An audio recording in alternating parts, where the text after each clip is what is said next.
En el mundo industrial hay lugares donde una simple chispa puede, literalmente, desatar una catástrofe. Por eso, elegir el motor eléctrico correcto no es solo una decisión técnica, es de verdad una medida de seguridad crítica. Hoy vamos a meternos de lleno a desglosar los dos grandes estándares que rigen los motores antiexplosión, NEMA e IS. Piénsenlo por un segundo. Una plataforma petrolera, una planta química, una mina. En estos sitios, un motor común y corriente no es una herramienta, es una bomba de tiempo. El riesgo de que se enciendan gases, polvos o vapores combustibles está siempre ahí, y las consecuencias, bueno, pueden ser devastadoras. Pero para entender la solución, primero hay que entender bien el problema. Exactamente por qué un motor común y corriente puede convertirse en un detonante. La respuesta está en la combinación perfecta de tres elementos. Y la respuesta está en algo que se conoce como el triángulo de la explosión. Necesitamos tres cosas. Primero, un combustible, que puede ser un gas, polvo de granos, lo que sea. Segundo, oxígeno, que está en el aire.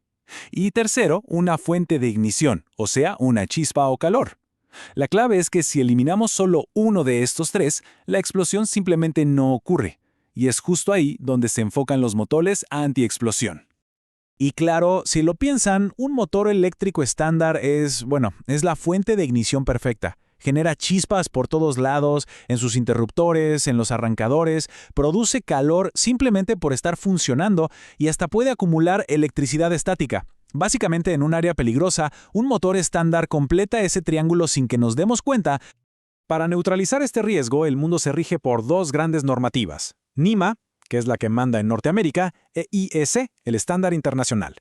Y aquí es donde la cosa se pone interesante, porque no son solo un montón de reglas, son dos filosofías completamente distintas sobre cómo lograr la seguridad.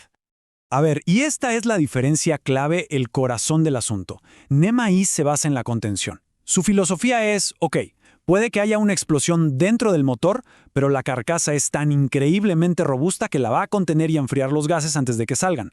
En cambio, IS se enfoca en la prevención. Su diseño busca desde el principio que la ignición nunca ocurra, controlando cualquier chispita y manteniendo las superficies frías. Es contener contra prevenir. Dos mundos. Entonces vamos a sumergirnos primero en el sistema de Norteamérica. NEMA tiene una forma muy estructurada de organizar el riesgo, para saber exactamente qué tipo de protección se necesita. La pregunta es, ¿cómo lo hace? ¿Cuál es su lógica para desglosar un peligro tan complejo? Resulta que su sistema responde a dos preguntas muy simples pero vitales. Miren, es bastante directo. Primero, NEMA pregunta, ¿qué material peligroso tenemos? Y eso define lo que llaman la clase. Y segundo pregunta, ¿cuándo está presente ese material? Y eso define la división. Así de simple, pero muy, muy efectivo. Fíjense, en el primer paso, las clases nos dicen de qué estamos hablando. La clase 1, que es la más común por lejos, más del 85% de las veces, se refiere a gases como propano o gasolina. La clase 2 es para polvos que se pueden encender, como el polvo de carbón o incluso la harina. Y la clase 3, que es menos común, es para fibras inflamables. Piensen en la industria textil, por ejemplo. Y luego viene el segundo paso, la división, que nos dice, ¿qué tan probable es que el peligro esté ahí? En división 1, el material peligroso está presente todo el tiempo, en la operación normal. Es el peor escenario. En cambio, en división 2, el peligro solo aparece si algo sale mal, como una fuga en una tubería. Obviamente, el nivel de protección que se necesita para cada uno es totalmente diferente. Y para hilar todavía más fino, cada clase se divide en grupos dependiendo de la sustancia exacta. Por ejemplo, dentro de la clase I, el grupo A es para el acetileno, que es súper volátil, mientras que el grupo D es para cosas más comunes como la gasolina. Lo mismo para la clase 2. El grupo E es para polvos metálicos, que son muy peligrosos, y el grupo G para polvo de granos. Muy bien, eso fue NEMA. Ahora crucemos el charco y veamos cómo lo hace el estándar internacional, el IS. Este sistema, que se usa en Europa y en casi todo el mundo, nos pinta un cuadro del riesgo un poco diferente. Si NEMA nos pregunta qué y cuándo, ¿qué nos pregunta IEC? Bueno, su enfoque también se basa en la probabilidad, pero lo desmenuza de una forma un poquito diferente, usando un concepto que llaman zonas. Lo que hace la norma IS es refinar ese concepto de ¿cuándo? Es más granular, más detallado. La zona 0 o 20 es la de máximo peligro, donde el riesgo es continuo. La zona 1 o 21, piénsenlo como algo parecido a la división 1 de NEMA. El riesgo está ahí de vez en cuando en la operación normal. Y la zona 2 o 22 es el equivalente a la división 2, donde el riesgo solo aparece si algo falla. Como ven, es una clasificación más precisa de la probabilidad. Y miren, esta imagen lo explica perfectamente. Esto que ven es la placa de un motor IEC.